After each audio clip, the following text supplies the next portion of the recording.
हाँ जी तो welcome back जी असन लाइव टीवी ते मित्रों की हाल चाल है। ठीक ठाक हो वधिया हो कैंट हो फ्रैश हो ना।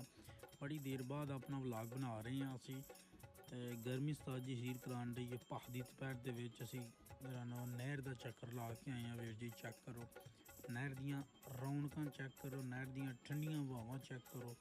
मैं ना असल जिहड़ा एसी है ना वो इस पुल दे उत्ते लगा हुआ लंघो तो मैं ना अखीर किस्म का जिहड़ा एसी वालियां वाइब्स होंदियां पईयां ने ते साडे कोल बाल्टी है ते बाल्टी दे विच बड़ी खतरनाक शैब है। ये फराज ते मैं ही जानने तेन राजी रहन दिओ।